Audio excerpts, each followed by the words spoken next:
Hey, folks, welcome back to the Peach Pundit Podcast. I am Jason Pye, joined by Buzz Brockway and Eric Harrison. Scott Turner is taking a well-deserved vacation this week, and he is gallivanting around somewhere in the Midwest. Is it Midwest? Yeah, it's Midwest.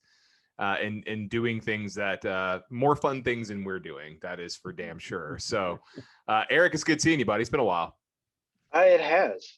And it's nice to be back on a second week in a row. I know that I am not you, but I was sure to drop in a reference to the Federal Reserve Bank. Just said that there was something that Jason Pye hated would be mentioned, even though you were not there. Oh, well, I'll tell you something I love, and I'm wearing my my Wax and Facts T-shirt, which Wax and Facts is a vinyl record store in Little Five Points, and I bought a shirt from Criminal Records, and I had it in my hand. The guy's like, did they give that to you? And I said, no, I bought enough. I just bought it. And he's like, well, you spent enough money here, so let me give you a free Wax and Facts shirt. So wow. Yeah, it was. I think I spent $300 that day on vinyl records. So I might have a little bit of a problem, but I tell you who also has problems is Jim Beck, the now I guess technically former state insurance commissioner. Yep. He served. He was elected in 2018, I think, and he served for a short time before he was indicted, and now has been convicted of 37 charges. Buzz, is that right? I believe 37 is it. Yes. Yeah. So Jim Beck gets elected. One of those down ballot races, insurance commissioner, and he kind of followed a familiar formula of running ads. They were pretty clever ads, if you recall. It was kind of a parody of the old Jake from State Farm commercials, where he's talking to a person late at night, and the wife comes in and grabs the phone, and it's Jim Beck sitting here in my khakis. But yeah, so the allegations against him were that he was head of the Georgia Underwriters Association, which does work in the insurance space, and that he, through a kind of a complicated scheme of sending phony bills and invoices and squirreling cash away, etc., got about $2 million, I think the figure was, and that money wound up in Jim Beck's pocket, and a bunch of it wound up in his campaign accounts as he was running for insurance commissioner. And I remember I was running for Secretary of State at the time. Jim and I showed up at numerous events, speaking at numerous events together, and he always made the point about how he was self-funding his campaign. Of course, now we know he wasn't really self-funding his campaign. He was stealing the money and then funding the campaign that way. So I suppose you can, literally say he stole his way into office. But the trial,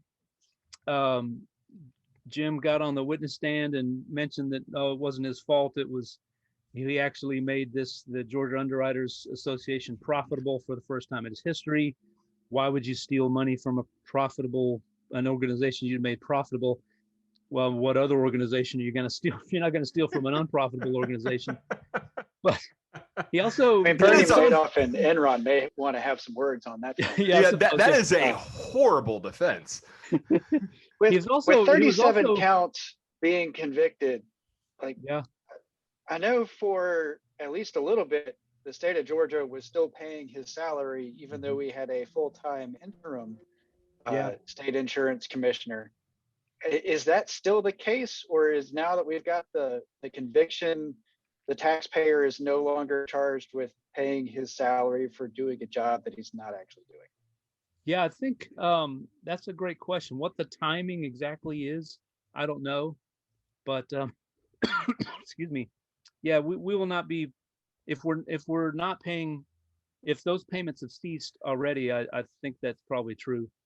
But the jury, presumably Reedsville is a little bit cheaper than the insurance commissioner's salary. I mean, we're still paying for his accommodation. It's just not his insurance commissioner's salary is a little less now, but it's still a lot of money we got to pay for this guy. But yeah, I think the jury was out less than an hour and a half. So it sounds like it was pretty. The government, the federal government in this case, had a pretty convincing case lined up, and Jim was not able to offer much of an explanation to create any reasonable doubt. So Yeah, I'm looking at the governor's website right now to see if he put out a statement on any of this. He has not. He has put out 2 statements today, but nothing specific to this. So, of course, that the insurance commissioner position will be up in 2022. I don't know what it is about that position. Years ago, when I worked at an insurance administrator, we had some visitors who were from out of state come by, and John Oxendine was running for governor at the time, and they said, yeah, he's like, tell us about the insurance company, because my boss had mentioned to him that I was involved in politics, and like, tell us about John Oxendine. I was like, well, he's an interesting character, and kind of viewed as a little sleazy. And he goes, yeah, he hit us up for a donation like the second he met us. It's like, that sounds like John Oxendine. So, I don't know what it is about that position, but it brings out some of the weirdest characters for sure. So, speaking of squirrely campaign accounting, is his campaign for governor still active?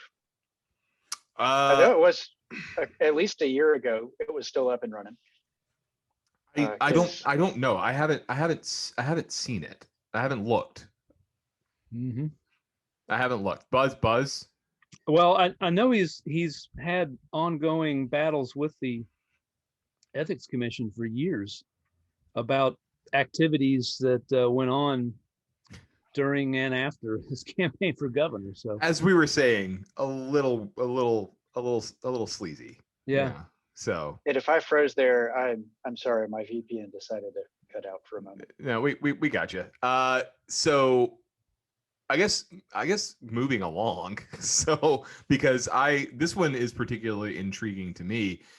We have a new entrant into the race for lieutenant governor. That is Brian Miller, who, as has been reported, I think at Peach Pundit and elsewhere, was a staffer for then Congressman Doug Collins, and Mr. Miller is running as a Democrat for lieutenant governor. And I think even more than a staffer, I think he was the campaign manager in 2012. Yeah, I'm actually looking him up. First run for Congress. I'm currently looking him up on BGov to see what if any positions he held. Yeah. I don't believe he had an official position in the office, but I do know that he ran the 2012 election as campaign manager, and I believe he was on the 2014 campaign as well. Mm-hmm. Okay. And I'm not as sure on that one. I should remember this. Also, full disclosure, I was in the inaugural class of the Zell Miller Leadership Institute, which is a leadership class that the organization that Brian Miller founded, Zell Miller Foundation, puts on for young professionals. So that's where I got to meet Brian and hang out with him. But as the grandson of former governor and senator who was a Democrat, but notably had issues with the National Democratic Party. He was truly one of the last few remaining sort of Southern Democrats. I'm not making implications there, just noting that he was very much a blue dog Democrat. It certainly seems, but I mean, I think regardless, whenever you have a family name like that, Carter or Miller in Georgia, you run as a Democrat, you're gonna catch some eyeballs, and his past of working for Doug Collins, I think is particularly intriguing, and it makes you think that he might be able to speak a little bit more to a state that is trending purple, and maybe get some of those disaffected Republican voters. Yeah, and I think it's, as I noted in the article I wrote for Peach Pundit, it is a good tactic for a general election. He would be a very attractive candidate for independents, more conservative Democrats, more liberal-leaning Republicans. Not so much of the Democratic primary. Yeah, the Democratic primary, I do not understand this one at all. And I'm going to channel Brian Robinson here for a moment on his podcast with Theron Johnson. They brought this up. I did not realize that Triana James Edwards, who ran for lieutenant governor in 2018 against Sarah Riggs Amico, only spent $11,000 on her campaign, whereas Sarah Riggs Amico spent $900,000 on her campaign. And Triana James Edwards came out with 45% of the vote. And I don't see how, with all due respect, like I'm a young white male, just like Brian. I think he may be a year or two older than me, but being a white dude running as a centrist in a Democratic primary in Georgia, after the last couple of cycles in Georgia, it just does not make sense to me whatsoever to run in that primary. Yeah. It makes perfect sense in the general, but you got to get through a fairly liberal Democratic base that is definitely looking for folks that are not old white men or aspiring old white men. And I also think that, Herschel Walker kind of fits this same bill. It's hearkening back to a Georgia that doesn't really exist anymore. The Democratic Party is Zell Miller. Modern Georgia Democrats or modern Georgians barely recall him. We're talking about decades have passed now since he was in office, and that the family name is not going to mean much to the million people that moved to Georgia here since 2018. They're not going to have any clue. And it may mean more to them if they have college-age kids that are receiving the Hope Scholarship, and that is a plank of, I would say, the central plank of Brian Miller's campaign is to revitalize the Hope Scholarship and get it to do what it was originally meant to do. I think there's a fair argument to make that the Lottery Corporation is not doing as well towards funding that goal as it could do. Mm-hmm. Another interesting idea is that perhaps he's running for LG just as a way to get name ID and build a fundraising base and use that as a launching platform for another office. And after some dinner conversation today, the press release says he lives in Watkinsville. I don't know where in Watkinsville he lives. That's Oconee County, just outside of Athens. And with redistricting coming up, I would be curious to see if he lives in Houston Gaines's district, or which House district he lives in, or which Senate district he lives in. And perhaps that is his ultimate goal for running as LG, build up name ID in the area, and then have a nice easy race afterwards. Yeah, I mean, perhaps at being in Oconee County, I know he did go and finish at Mercer Law School. Before I wrote the article, I did check to see if he was a member of the bar. So far, he has not shown up on the Bar Association's website. So he would be able to run for Chief Magistrate Court Judge, but not much more in the legal field without that active bar membership. So I'm not really sure what the end goal is, but I could easily see this being a stunt to build up his name ID for a different office, since running as a Democrat, having worked for I would argue the most pro-Trump Republican in the state of Georgia, and helping him get elected, that's going to be problematic in today's Democratic primary. Yeah, unforgivable. Maybe. I don't know that. I don't know that Collins was the most pro-Trump, considering some of the other, like Heiss and others who are. I mean, I think it's arguable. We will not mention. Yeah, it's arguable. I think it's a fair argument because of the ranking member position he maintained on judiciary. Yeah, and using that as a platform. He was definitely right. Trump's in the first impeachment. Collins was Trump's chief defender. Yeah, and now has a book out about that episode. So so I mean, but just looking also, I mean, I think the point. I mean, the point Buzz raised. I mean, this has been. I mean, Zell Miller left the Senate in January of 2005. Mm-hmm. So it's that's 16 years ago. He was appointed to it 18 years ago. Yeah. So right. He was appointed in 2000. So 21 years ago. Actually, this week in the year 2000, when he was appointed, not just after the death of Senator Coverdale. Yeah. So I just don't. The name. I mean, look. Ask Jason Carter how far the name goes, or ask Michelle Nunn how far the name goes, and both. After that race, Carter made partner. Fair enough. But Michelle Nunn, whose father was well respected by Republicans when he was in the Senate, Right. and even after he left the Senate, it didn't get her elected. And granted, Georgia's a different state now than it was in 2014 when she ran for Senate. But I just think Buzz has a very strong point here, is that most of the active voters in the state probably weren't around when Zell Miller was, or at least probably don't really remember him well. I'd say at the very least. So, it's.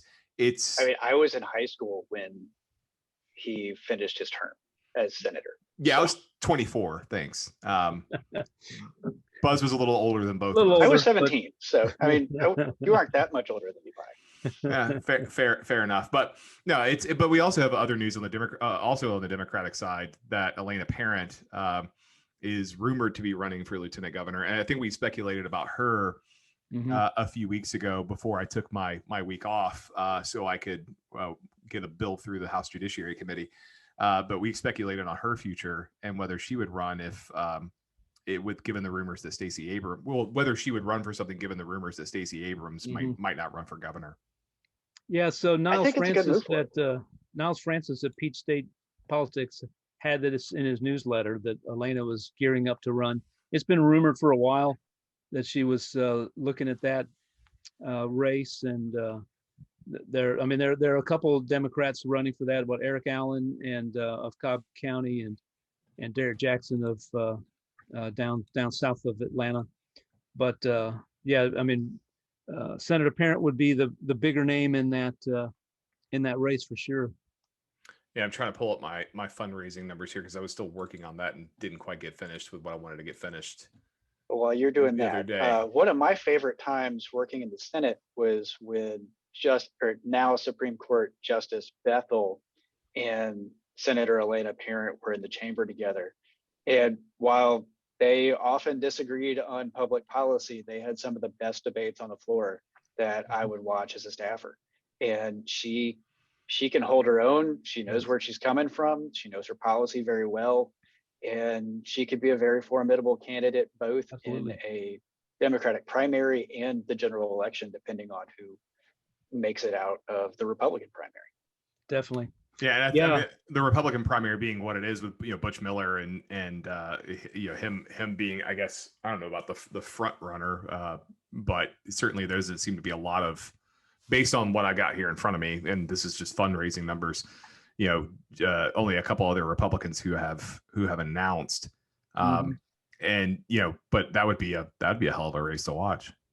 And Burt Jones, the senator, is I meant people we take rumored to run, but I was talking about people we take seriously. Eventually, Burt will figure out what he's going to do.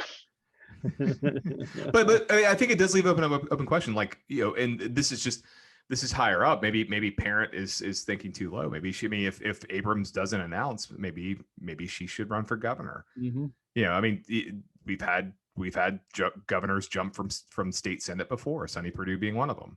Yep. No doubt. And I think, we talked about this before, but it bears repeating that if Abrams doesn't run, and I've predicted she won't, and more others are now coming around, thinking that way too, leaves a big hole in the Democratic slate, because there is no Democrat in Georgia that has the profile that Stacey Abrams does and the fundraising prowess that Stacey Abrams does. So how are they going to mount an assault on Brian Kemp and take the governor's mansion? That's going to be interesting to watch for sure. Yeah, no, it is. Well, presumably, if Elena Parent does run for governor because Stacey doesn't, then Stacey would fall in line with the rest of the party and throw all she can at the race for the Dems. And I think you'd still see that same fundraising advantage that she's brought in the past. Mm-hmm. And I also would add that Warnock being at the top of the ticket this year and not Abrams is going to have the same sort of effect that Abrams would have had. Yeah, I don't think they're really going to miss a beat there in terms of Black voter turnout, especially. I think they'll turn out for Warnock. I mean, it's given the importance of who he is, and it doesn't matter if Abrams is on the ticket or not. She's certainly the name, the bigger name, but Right. you know, he's gonna have a similar effect, if not the same effect. Mm-hmm. I mean, Eric, you're closer to the city than any of the rest of us. What do you think? What do you think? Yeah, I am smack dab in the middle of the city, and regardless of what Stacey Abrams does electorally, she's going to be involved in the races in 2022. If she's at the top of the ticket as a gubernatorial candidate, then that combined with Warnock and having another possible historic election going through is going to help with fundraising. It's going to help with activism going throughout the city. If she doesn't decide to run for governor and the Democrats are lost trying to figure out who they're going to get behind, and if Senator Parent jumps up, if she has an Atlanta district, she represents where Jason Carter came from when he was in the state Senate, and she's got some pretty good connections within the party, within the city, and I don't see Stacey Abrams not coming out in full support of a Democratic slate and bringing some of that fire hose of money to Georgia again for another all-out brawl between top-tier candidates. And we have to remember, she was not on the ballot in 2020, and Joe Biden, Democrats, still won the presidential race here in Georgia, and they won both Senate seats. Both Senate seats. So she doesn't have to be on the ballot. We've already seen what she can do not being on the ballot. So, so federally, I got a couple irons in the fire in Congress. So as I mentioned, I was out last week because I had a bill that was being marked up in House Judiciary, and I spent a lot of time working that bill both the day before and on the Senate side, and then also on the House side the day of. So there was that, and then this week I'm doing that. Plus, I'm also working on an amendment to the Commerce, Justice, and Science Appropriations Bill, HR 4505. That this particular amendment prohibits the FBI from searching through a backdoor loophole information collected under Section 702 of FISA for domestic prosecutions that have nothing to do with terrorism. So that sounds like a fantastic amendment. It's a great amendment, and it's bipartisan. Zoe Lofgren, Thomas Massey, Warren Davidson, and Pramila Jayapal are on it. But this that's the context of why I was watching the House Rules Committee last night. So I watched it until about 7, 8 o'clock. So I was watching the House Rules Committee, and I noticed a member of the Georgia delegation, Congressman Andrew Clyde, who I am barely able to call a congressman because he doesn't act like one.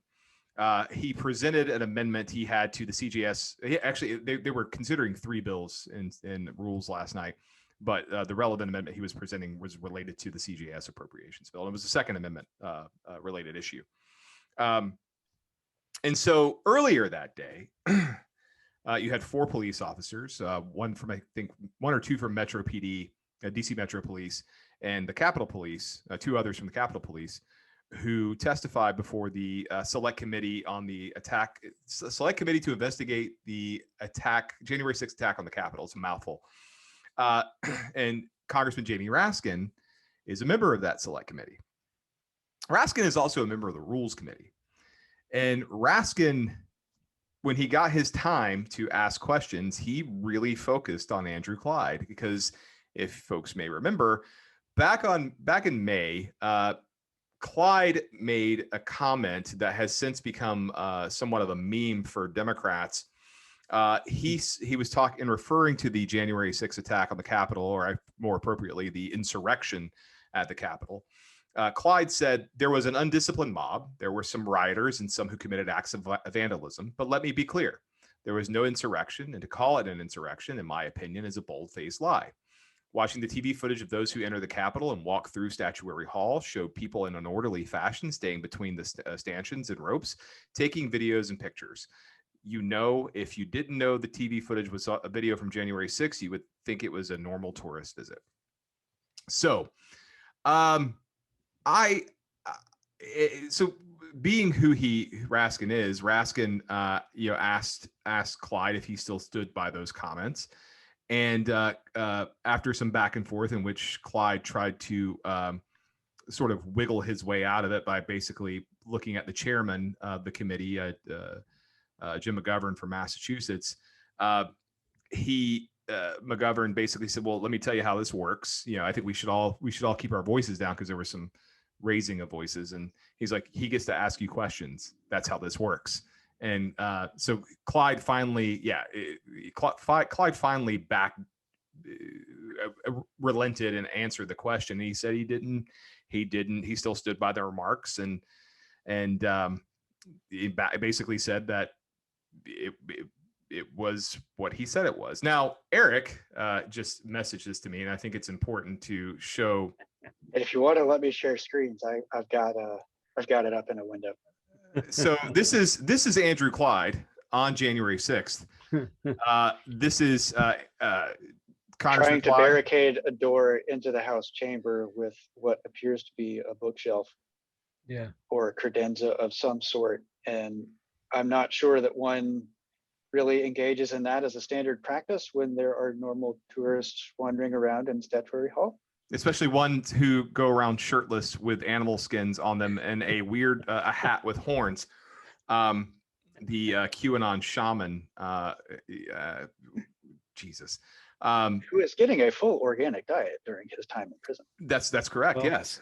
So I'm going to leave this up while we continue to discuss Congressman Clyde, because his behavior as a congressman and it wasn't just his comments, but he also voted against awarding 4 congressional medals of honor to the U.S. Capitol Police. His excuse for that was he had co-sponsored another bill that provided more historical context going back to like the 50s of U.S. Capitol police officers who had lost their lives or had been injured in the line of duty. And I mean, I don't know if that had ever been addressed in the past, if Congress hadn't recognized the service of those folks in uniform. I gotta imagine they probably had, but I don't know for sure. That said, it doesn't help his case that Marjorie Taylor Greene, she who shall not be named anymore, was also a co-sponsor of that legislation, who also voted against that that bill. And it just seems to me that Raskin was aggressive, and he probably was too aggressive. And I don't think he didn't hurt himself at all in the course of this back and forth with Congressman Clyde. But Clyde didn't really help himself either by refusing to back down from his previous comments, not to mention the fact that we have some pretty damn good evidence right here of how nervous he might have been on January 6th when he was helping try to barricade the House chamber to keep those tourists from entering the gallery or entering the floor. Guys, I've spoken enough as it is. I'll let the two of you weigh in here too. Yeah, it looks like he's going to need a fresh change of drawers after this particular experience. And I'm not sure that, again, is standard practice for normal tourist kind of visits in the Capitol. I do not understand why he is sticking to this particular position. I don't know why he reiterated it in May. I thought it was rather odd when this image was brought up during his first attempt at saying it was a normal, well-adjusted tourist visit. And Jamie Dupree found a photo of a similar angle, or of the same subject matter, but a different angle. And you could see a little bit more of the fear in the congressman's face. And I'm not sure I really agree with anyone with the last name of Cheney very often, but this was a serious event that needs to be investigated. I'm thrilled that Representative Cheney is on the committee. I think it was a dumb move by the minority leader to block a bipartisan, bicameral, full 9/11 style commission. And I think it was dumb on both minority leaders' parts. That this is something that we should get down to the bottom of, figure out what happened. And there's clearly some folks that are going to go to jail that breached the Capitol. I can remember watching this on, I tuned in on PBS Live to watch the counts and was horrified as soon as the subject matter changed from boring process that generally takes 45 minutes to an hour. Yeah. And you had this, it's pretty clear this was a big deal. Not quite to quote the President of the United States when he was vice president, but we should do a full look into this. It shouldn't be seen as a partisan thing. Minority Leader McCartney trying to lay blame for the insurrection, the breach of the Capitol, this act of domestic terror. I could go further, but trying to blame that on Speaker Pelosi, that one didn't make a whole lot of sense to me either. Yeah. But I'm not in leadership because I don't always toe the party line. This is one of those things that's just dumb. It doesn't make sense to me why you would double down on this not being an insurrection, that this isn't an act of domestic terror, when you have someone who's clearly not the speaker in the speaker's office and at the speaker's rostrum. Yeah. Buzz, do you want to weigh in here? Well, I think this whole topic to me, just it illustrates even further why politics is just so horrible these days, because it should be easy for people to say that what happened on January 6th was terrible, was horrible, should never happen again, should not be part of our politics. Everybody involved should be punished, and yes, we should investigate and get down to the bottom of it. But I think it demonstrates the lack of trust that members of the Republican and Democratic Party have for each other. The assumption among all Republicans is, or most Republicans is, that Democrats are going to use this as a forum to kind of keep this stirred up to maximize their political advantage in the next election. And so they're going to fight it tooth and nail. I mean, I get it. Politics is politics, and this is going to happen. But it just seems to me this is a moment that should be bigger than politics, but it's not. And so and the Democrats are attempting to equate that every single Republican thinks exactly like the QAnon shaman, and that's clearly not true either. So I think I don't know that we'll learn anything interesting out of this, because I'm suspicious of most of anything that Congress does these days is just going to be tainted with politics, such that you're going to look at it and say, we didn't learn anything new, and nothing was solved. There's no steps will be taken to prevent anything from this happening again. It's just going to be another club in the hands of each party to try to bash each other over the head with. So the thing, I was not, and I think we've covered this before on the podcast. I was driving home from, when I'm in DC, the DC area for work. I live out in Reston, Virginia. It's about 20 miles west of DC. I was originally planning on trying to go to the Hill that day to take a meeting or two, before I realized that wasn't going to be possible. And I was originally going to stay through that Thursday. So this was Wednesday, January 6th. And so I drove home. I made it as far as just outside of Richmond when I started hearing about the objections, and that I started calling friends of mine on the Hill to see what was going on. And we've already been evacuated a couple times. We've had bomb threats. It's getting a little surreal. I had one staffer who texted me and said, we did this. He was really down about it. And he worked for one of the members who was somewhat of a ringleader of the objections. And he was real down about it. I have, and I was just kind of listening to, because I have Sirius XM, so I was listening to CNN as I was driving Well, I was switching back and forth between CNN and Fox News, and just kind of I got real depressed on my drive home, and then yeah, I came home and finished watching everything unfold until I literally fell asleep in my chair here in my office about 4 o'clock in the morning. But by that point, we already knew about the one person being shot and killed.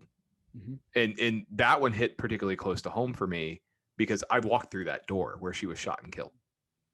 I've taken several meetings inside the speaker's office when Paul Ryan was speaker, not so much Nancy Pelosi, but when Paul Ryan was speaker, I took several meetings there. And it was sad. It was frustrating. She shouldn't have been there. None of them should have been in there. No. And I didn't get to watch a lot of the hearing, but I caught bits and pieces. I had it on the entire time, but I had a bunch of calls yesterday and other stuff to do. But every time I listened to the officers who spoke, one of whom, I guess they all had experiences from that day. Some of those were mental scars that have been left on them. Some had physical scars that have been left.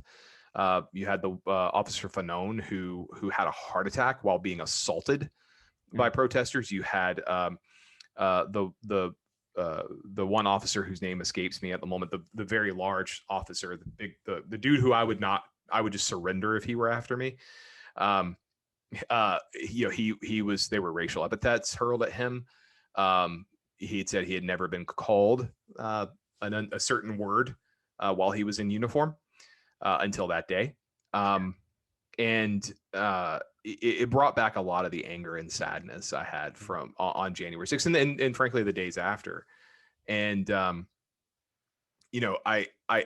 would say that the voters of Georgia's 10th congressional district should hold him accountable. I know Congressman Clyde accountable. I know they won't, because it's Trump country, and I know that.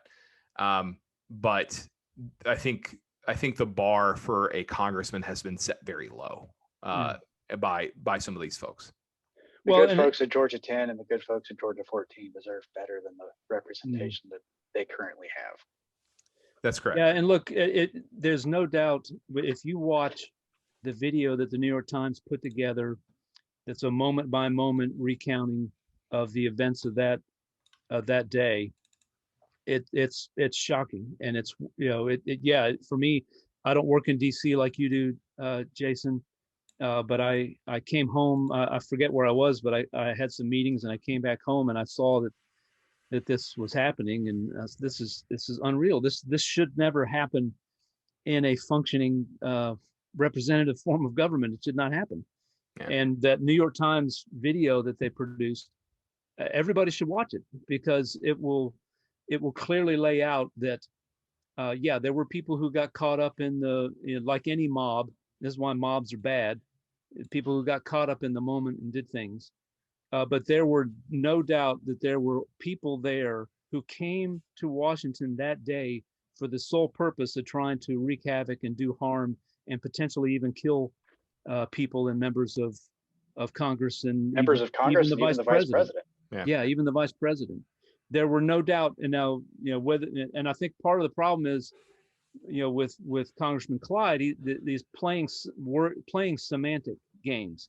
What is the true definition of an insurrection, and et cetera, and it misses the whole point. There were people there with the intent to do horrible, terrible things that would have shocked this nation. And would it have caused the government to fall? No, but it would have rocked this nation and unleashed a whole series of incidents that we can't even fathom that would have happened if God forbid, if they'd have got their hands on the vice president. Or I know people have seen the brave Capitol police officer who very skillfully led the rioters away from where the Senate was, or where the members of Congress were meeting, and then stumbled upon Mitt Romney, who very narrowly escaped. I mean, what would happen if those folks had got their hands on Mitt Romney? I mean, who knows what would have happened, and what would that have done to this country? It's shocking, and it's embarrassing to me as a Republican that Republicans try to downplay this. We should be telling people who were involved in this that they have no place in our movement, and have no right to call themselves conservative or Republican in any they're American just as much as any communist plotting the overthrow of the government of the United States is. Yeah, I know we spent a lot of time on this. I just thought it was relevant considering this was a Georgia congressman who made some pretty terrible remarks and got called out by I realize Raskin is a Democrat from Maryland, and he is not someone with whom conservatives are normally sympathetic. But this is what happens when you build a cult around one person, and that is play stupid games, win stupid prizes. That's exactly it. So, and speaking of cults built around one person, and I'm sorry, Eric, I'm flipping the agenda a little bit here. That's okay. This is not Georgia politics related, but on a much lighter note, a candidate who's been backed by former President Trump, hopefully soon to be convict Trump. God, wishful thinking. Lost last night in a special election out in Texas. He was, and I can't remember the man's name who won, but I'm sure you guys will fill this in. But the candidate who Trump endorsed was Susan Wright, who is the widow of Congressman Ron White, who I had the privilege to meet when he was serving in the House, and was very, very nice gentleman from Texas, and certainly one of the better folks in the House, who unfortunately passed away from COVID earlier this year. But his widow, Susan, decided to run to fill the remainder of his term. She was endorsed by President Trump, and she lost. She was endorsed by Trump and Ted Cruz, and she lost to the winner was a man named Jake Elizey, and I may be pronouncing that right. It's wrong, Elizey. But I think the margin was 52-48, so relatively close, low turnout election.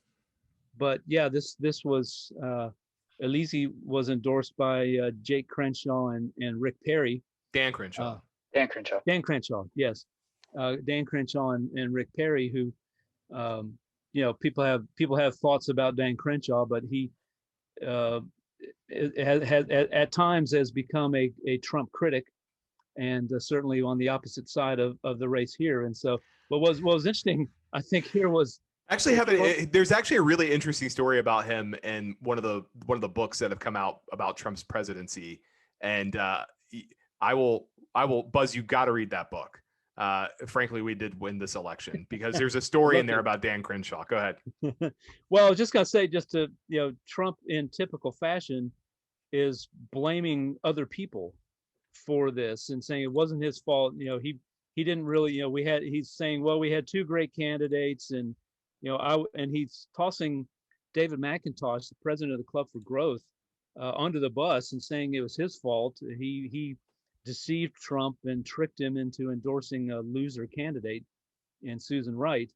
And trying to maintain this idea and this aura that he has a perfect record of endorsing candidates, and that every time he endorses a candidate, that candidate wins, which is clearly not true and was not true last night. So, for me, what's interesting about this is Republicans continue to rush and bend over backwards and twist themselves into pretzels to get Donald Trump's endorsement, when it really isn't as big a deal as people might think it is. It is not a golden ticket to victory to get endorsed by Donald Trump. And it could be a liability in some races too. I mean, if you're running in a competitive seat, whether it's held by a Democrat or held by a Republican, or if you're a Republican who's seeking an open seat, whatever the case may be, in a competitive district, it can be a liability. I mean, like I read just this week that Trump is trying to get John Sununu to run against Maggie Hassan up in New Hampshire. It's like, you never won New Hampshire. Like, are you sure? Like, you sure that your endorsement's going to go real far there? And like, I think the Sununu name goes pretty far in New Hampshire as it is. Yeah. And you have Richard Burr's retiring in North Carolina, and that Tillis got out by the skin of his teeth in 2020. So I realized that Trump has endorsed Congressman Ted Budd. And look, I actually like Ted Budd. Don't always agree with him, but I like him on a personal level. But in a state that's going to be that close, and in 2022, maybe not the best idea to Yeah. seek an endorsement like that. I realize you might need it in a Republican primary, and it's helpful in a Republican primary, not so much in Texas, Right. but certainly it may be amongst the base in other states. But when you go into a general and what's going to be a competitive seat, it can be, and probably will be a liability. Yeah. I mean, look, Trump I wants look forward. to. Go ahead, Eric. I look forward to the Trump endorsement becoming very similar to the Palin endorsement, and it actually becoming the kiss of death to a campaign. Yeah. So you know, Trump wants to maintain a stranglehold on the Republican Party for a variety of reasons. You know, I'm not convinced he's going to run for president again, but I think he wants to play kingmaker here, and so it's just interesting to see this unfold. And I've been told by folks that Trump intends to endorse hundreds of candidates in the 2022 cycle, governors, senators, congressmen, you name it, all the way down, up and down the ballot, to try to maintain that stranglehold. And it's a two-edged sword, because once Trump endorses you, rather, he will, in his mind, he thinks he's made you, and that therefore, your loyalty to him should never waver. There's also look at Kemp and Vernon Jones. Yeah. There's also something to be said for outside groups who are playing a hand in this, and the Club for Growth had endorsed Susan Wright. Mm-hmm. I don't know whether my former employer or not had endorsed in the race. Frankly, I don't really give a shit. But it's kind of, I don't know. Like the Club for Growth used to be one of my favorite organizations. This is before I worked at Freedom Works, but it was one of my favorite organizations because they were very principled. They had a great legislative staff at the time. Andy Roth, who I know are one of our friends, Eric Erickson, knows very well. And they were just one of the premier free market, fiscally conservative groups in DC.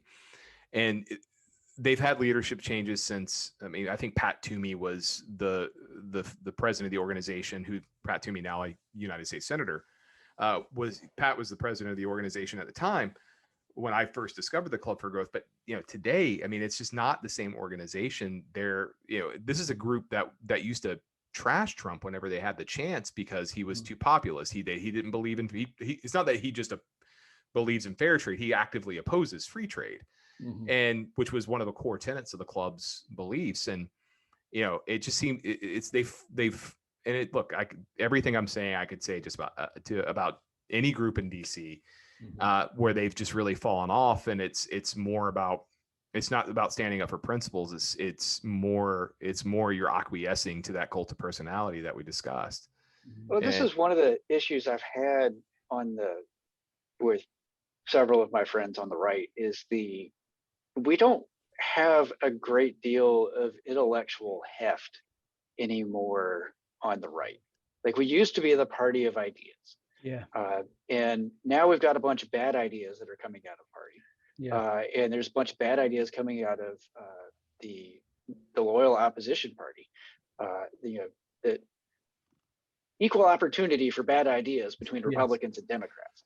And there's a great deal of opportunity for someone who is willing to engage in a decent intellectual effort at this is why we're conservative.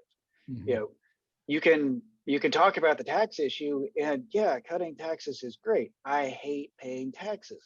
I try to minimize my tax liability as much as I legally can. We're getting there, Eric. We're getting there. Some government entities make it hard, right? Yeah, some government entities make it hard, but then you've got Governor Sam Brown back in, what was it, Kansas or Nebraska? Kansas. Who was just like, we're going to cut everything. Forget trim the fat. Forget slim down the budget. We're going to go ahead and cut into muscle and bone. And in my next re-election, I'm going to have all the former Republican leaders that said this was a bad idea, and we're endorsing the Democrat because Brownback did awful things to the state budget. We don't have a decent titan of thought on the right anymore. And it's super frustrating for me to see the anti-intellectualism that has developed over the last 20 years. And I would say the culmination of that is the culture of personality around Donald Trump. I thought very highly of a few state leaders before they started backing some of the wild ideas in patently anti-Republican things that Trump was doing. The free trade being the easiest option to pick at. Russian foreign policy being the other easy win.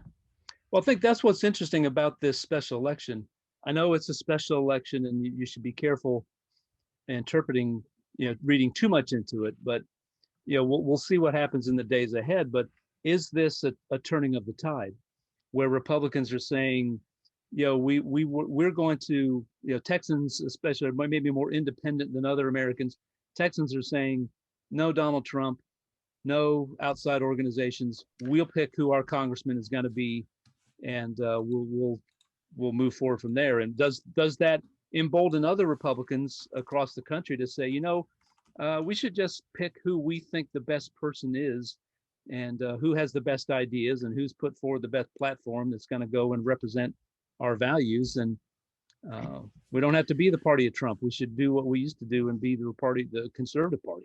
I think we should also point out that Trump has issued another endorsement in Texas, and that's in the Texas Attorney General's race between Ken Paxton and George P. Bush, who's the son of Jeb Bush, which is pretty interesting because Paxton is corrupt, like actually corrupt, has has been indicted corrupt over Bush, who endorsed Trump. Paxton, of course, filed the lawsuit to try to overturn the election at the Supreme Court. But if you want some good reading on that lawsuit, just read the opening paragraph of George's response. That was gold. I haven't seen it. Legal briefs are dry and tedious things for the most part, unless it is an opinion written by Justice Bethel or the opening 2 paragraphs of that response. Please send that to me because I haven't seen it yet. But it's just we'll see how that does. But that endorsement, it may win Paxton renomination, but you're reelecting someone potentially who has real ethical issues. But that's the problem in Trump's.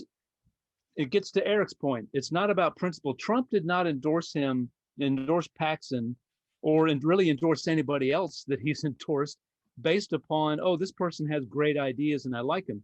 It's about loyalty. Paxton proved that he was loyal to Trump by filing that ridiculous lawsuit that got tossed out in a heartbeat by the Supreme Court.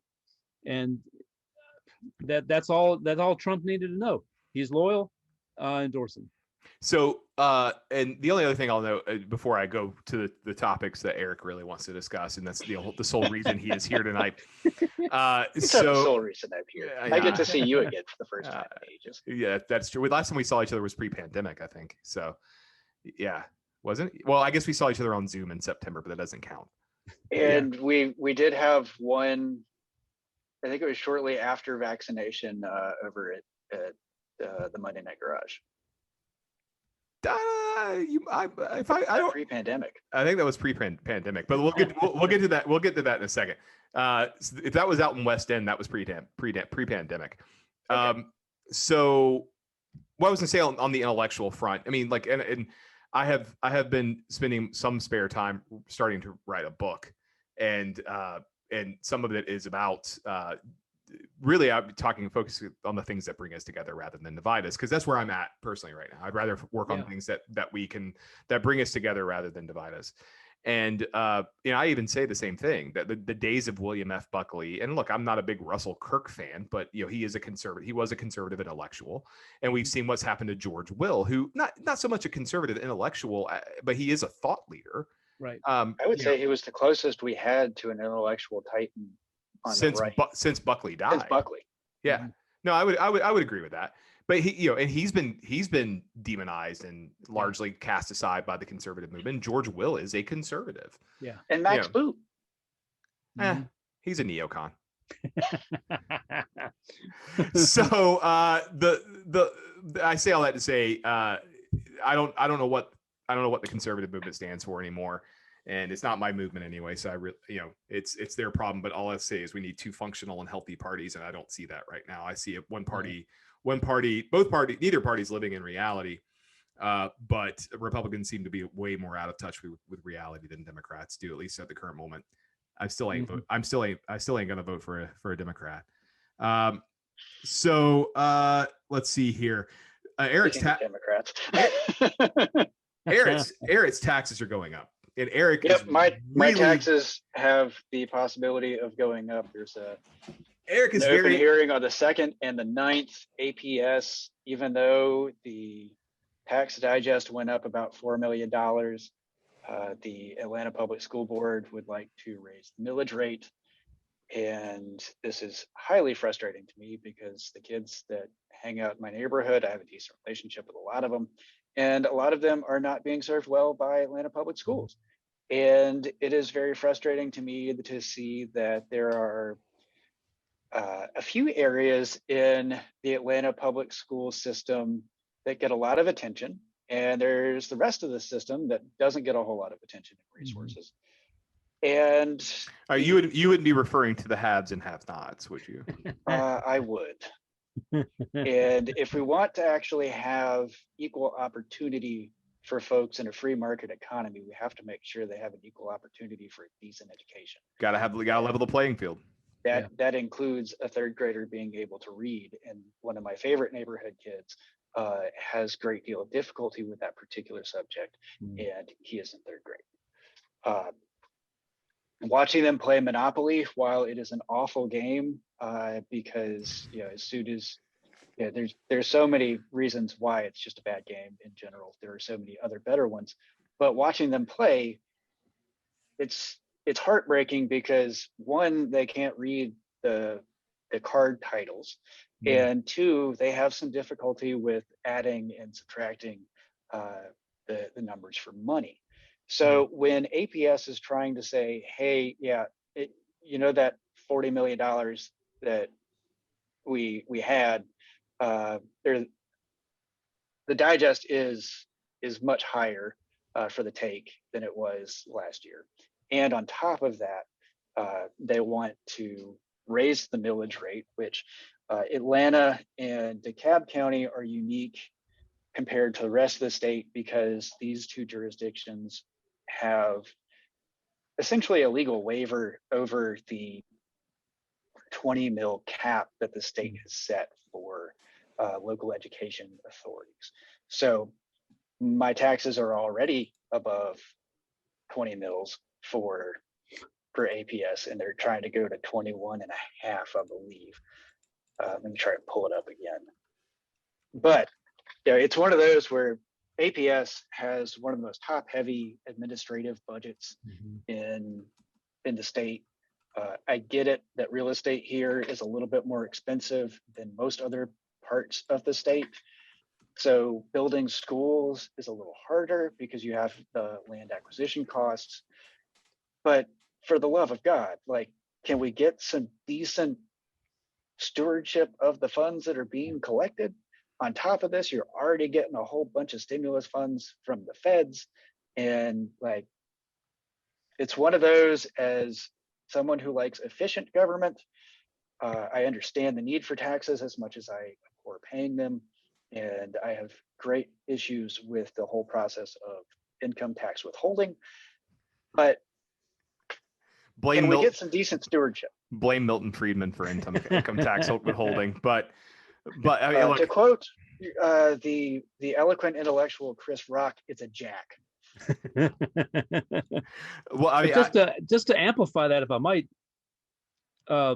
the ARPA relief fund that President Biden pushed through, that was his big package, includes the state of Georgia over the next 4 years, the schools in the state of Georgia. And this is money that's going to go directly to school systems like APS all across the state. is $4 billion, $1 billion a year. Okay. Yes, during the pandemic, the state of Georgia cut education funding. About 60% of that was restored during this session because the economy started to recover. And now the state of Georgia has plenty of money. QBE formula will be fully funded.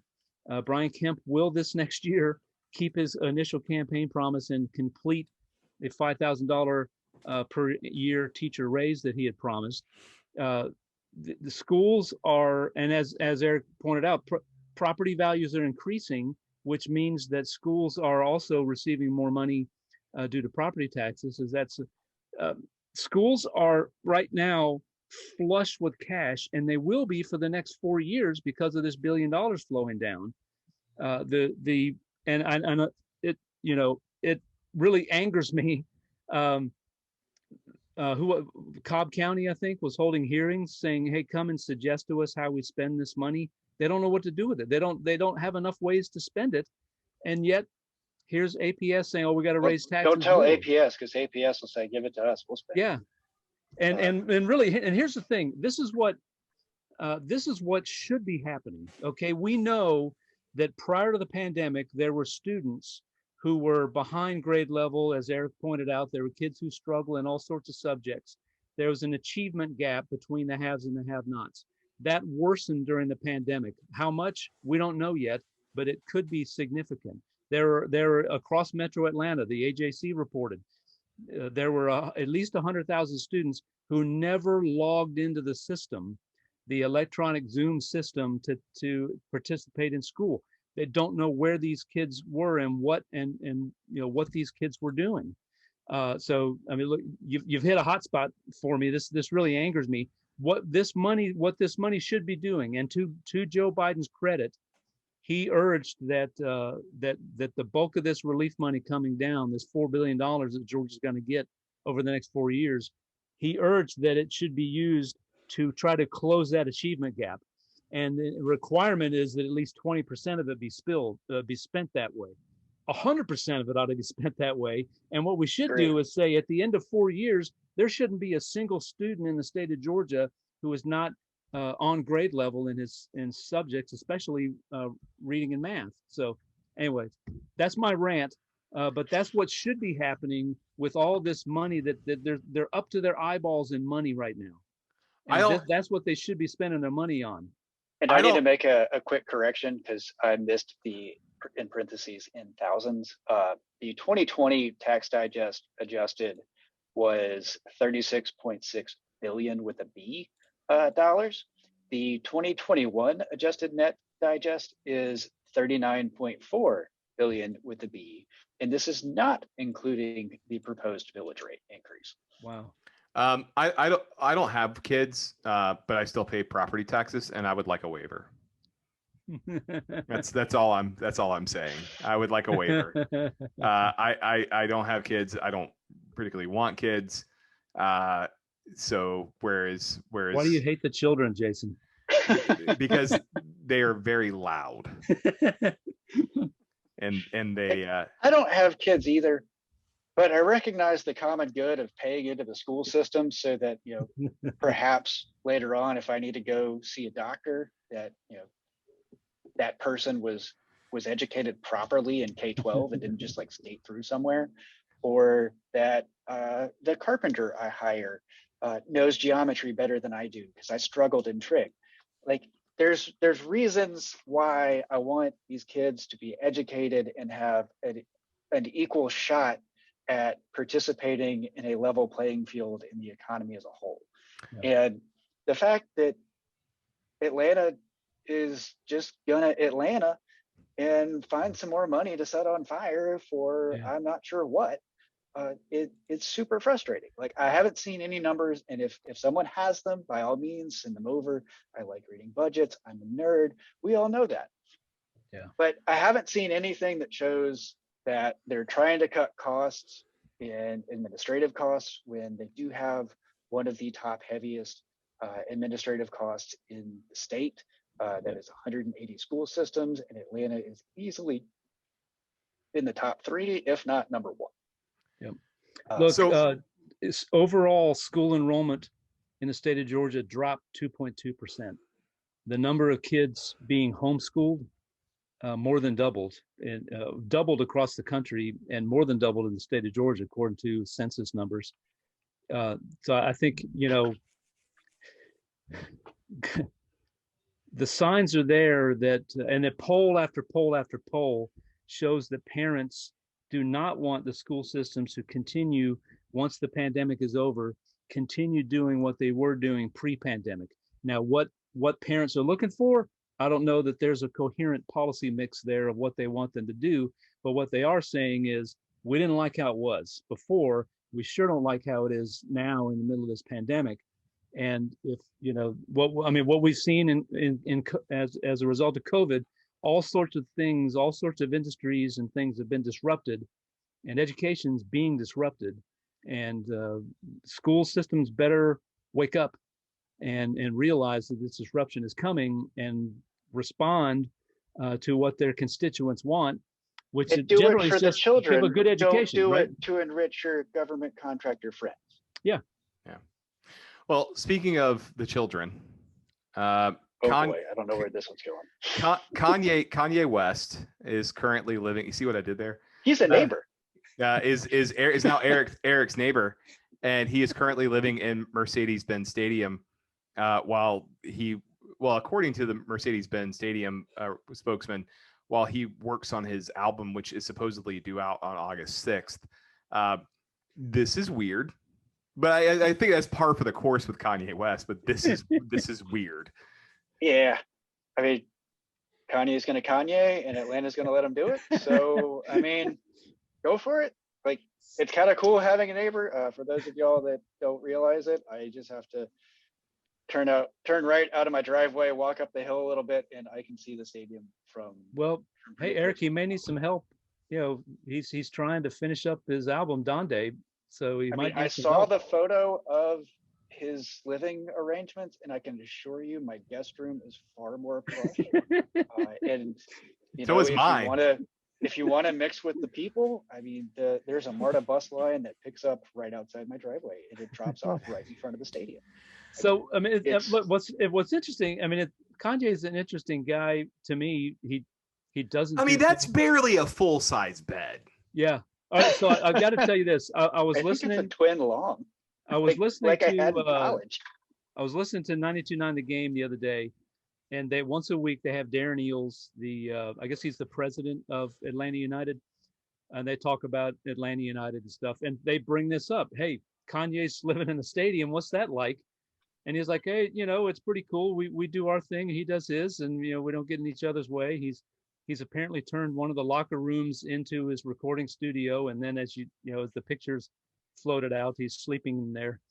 But one of the hosts, Mike Bell, said, well, I'm guessing what happened was that Kanye said, I want to stay here, and how much do I owe you? And they said some whatever, multiple millions of dollars, and he said, sure, cut the check. And Darren Eales kind of said, yeah, that's kind of how it went. So they're being well compensated, apparently. But jeez, I have nothing else to add to this conversation except for Kanye West is a child in a man's body. Is he going to stay here and just like keep renting it out through football season and maybe through next summer, and then like I think the memes are flowing on Twitter. I can tell you that. Office in Atlanta. Like, is this the like he ran for president? Apparently. Yeah. So yeah, the birthday party was his political party. So yeah, it's God, he is strange. And to this day, I have never heard a Kanye West song. Really? Oh, come on. You had to have heard. You've never heard Jesus right? Walks? Jesus Walks? Come on. No, I've never heard a Kanye West song. I listen to punk rock and hardcore. Like, I don't listen to that. Did you not watch the movie Jarhead? No. Oh. No. Good movie. So should we add this to the list of things Jason hates? Now Kanye West music, is that? I didn't say I hated it. I just don't listen to it. I just don't listen to it. I don't listen to hip hop. It's just not my thing. What are your feelings on pop punk? Because apparently that is a genre out tonight. Now, I was reading about it earlier. Pop punk has been around for literally decades. The Descendants are like the godfathers of pop punk. I'm a Descendants fan. I've seen the Descendants on a couple of different occasions. I would say the pop punk nowadays sucks, but the older pop punk is pretty good. So I'm Jason Pye hates something. I'm more SoCal punk rock, like No Use for a Name. Well, I guess they're not SoCal. They're like San Jose.